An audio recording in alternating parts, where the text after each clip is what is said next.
Hello, Storytime friends. Look at us. We're outside. Where are we, Sadie? On the tree. We're up in a tree.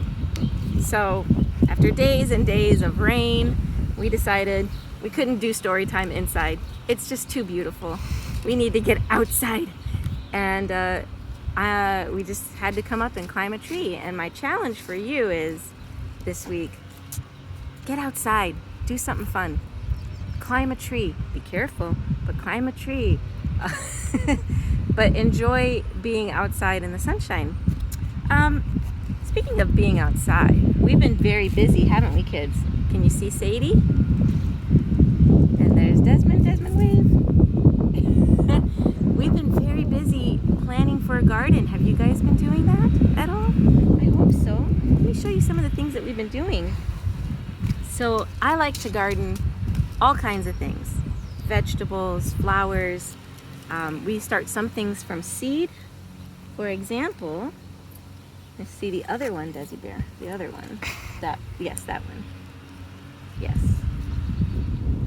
We started this pepper. We planted a seed, and look how it grew. Isn't that amazing? Look how beautiful it is. I can't wait to get it in the ground. So Desmond? We also went to the place and got some plants. And here we have a dwarf hummingbird mint. Isn't that gorgeous? And it's a mint. It's an herb. Can you smell it? Oh, can you smell it? Isn't it pretty? Look at those flowers. I bet butterflies and hummingbirds are gonna love this herb. I love to plant herbs. I love to plant herbs I can use in my cooking. This is called Cuban oregano. Oh my gosh, I wish you guys could smell this. Whoa, it's fuzzy, it's fun to touch. It's such a wonderful smell. And it just brings so much flavor to my beans that I cook. I love it. Cuban oregano. And we plant flowers, we plant seeds. We love to plant everything, don't we, guys? So today I'm going to read you stories that have to do with gardening and planting, and I'm super excited. The first story I'm going to read to you is called The Carrot Seed. Remember this story? This is one of our favorites. The Carrot Seed by Ruth Krauss. A little boy planted a carrot seed. His mother said, "I'm afraid it won't come up." His father said, "I'm afraid it won't come up." And his big brother said, "It won't come up." Every day, the little boy pulled up the weeds around the seed and sprinkled the ground with water. But nothing came up. And nothing came up. Everyone kept saying it wouldn't come up. Can we be everyone? Let's all be everyone. Everyone kept saying it won't come up. But he still pulled up the weeds around it every day and sprinkled the ground with water.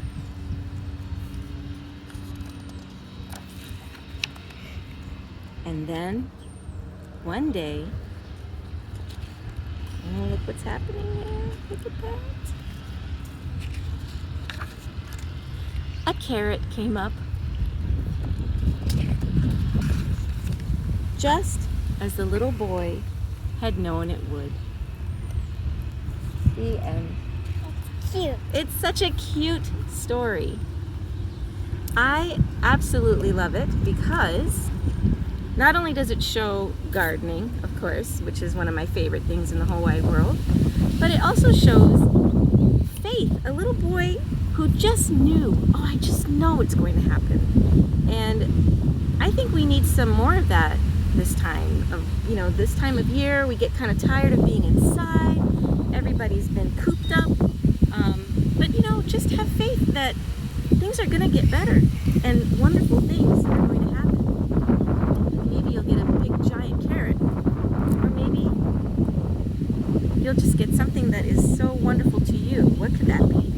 wonderful to you, Sadie? My family. Family. Oh, her family. Seeing some friends. We'll wave to friends. Hi! Thank you, Adrian, being my cameraman today while we're up in a tree. The next song, it is a song, but the next book I'm going to read to you is called Inch by Inch, the Garden Song, of course. Inch by Inch by David Mallet.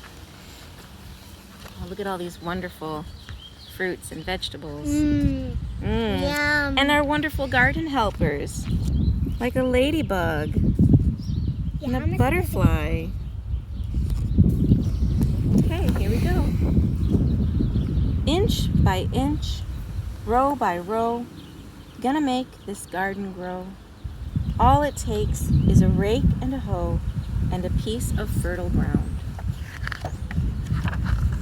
Inch by inch, row by row, someone bless these seeds I sow. Someone warm them from below till the rain comes tumbling down. Can you see the book okay? Pulling weeds and picking stones. Oh. We are made of dreams and bones. Feel the need to grow my own, 'cause the time is close at hand.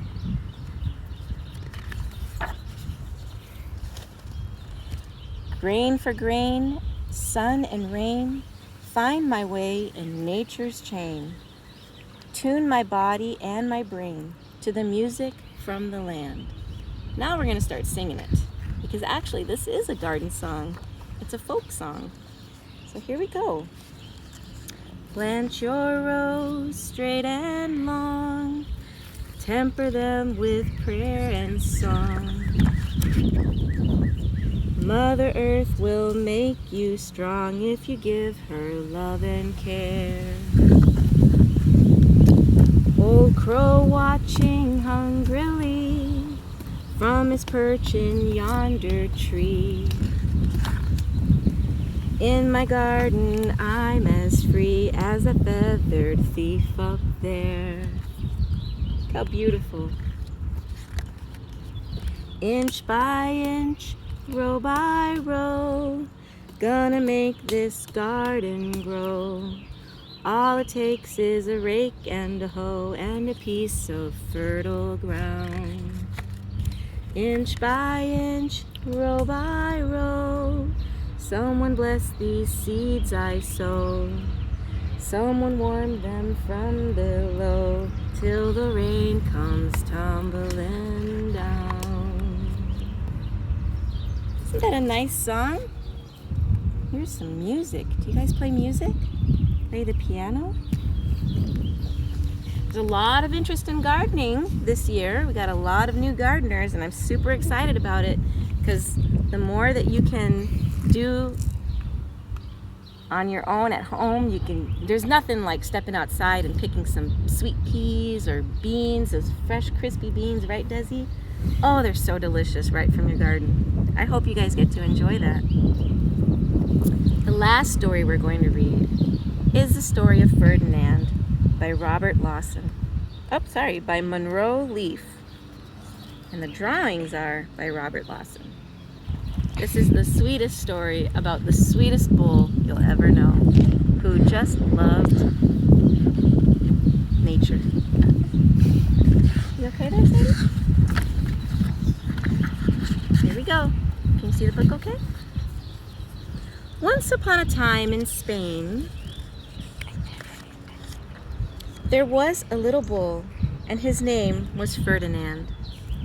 All the other little bulls he lived with would run and jump and butt their heads together.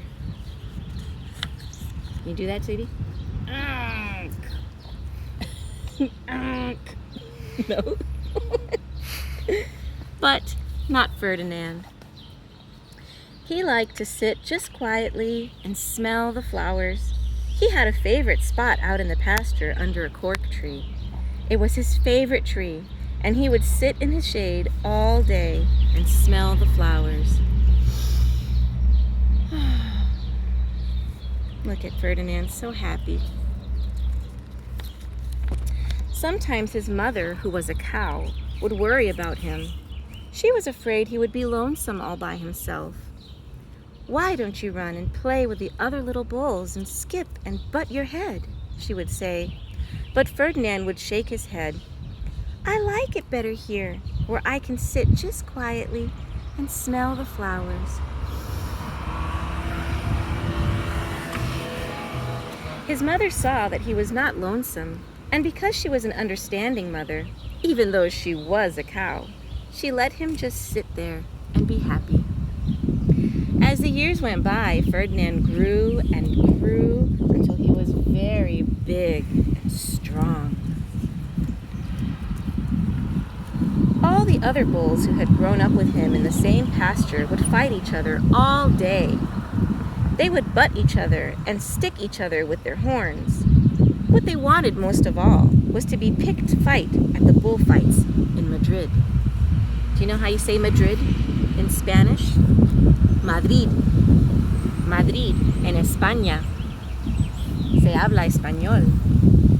Right? They speak Spanish in Spain. It says here, bullfight at the stadium, Madrid. Oh, they're ready to go. Look at those bulls. They just want in. But not Ferdinand. He still liked to sit just quietly under the cork tree and smell the flowers. Let's smell the flowers. One day, 5 men came in very funny hats to pick the biggest, fastest, roughest bull to fight in the bullfights in Madrid. All the other bulls ran around snorting and butting, leaping, whee, and jumping, boing. So the men would think that they were very, very strong and fierce and pick them. Ferdinand knew that they wouldn't pick him, and he didn't care. So he went out to his favorite cork tree to sit down. You see, does he?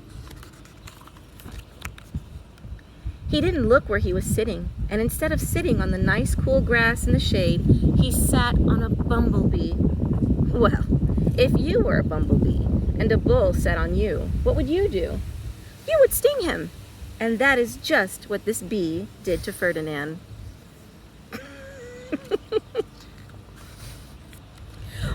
Wow! Did it hurt? Ferdinand jumped up with a snort. He ran around puffing and snorting, butting and pawing the ground as if he were crazy. The 5 men saw him and they all shouted with joy. Here was the largest and fiercest bull of all, just the one for the bullfights in Madrid.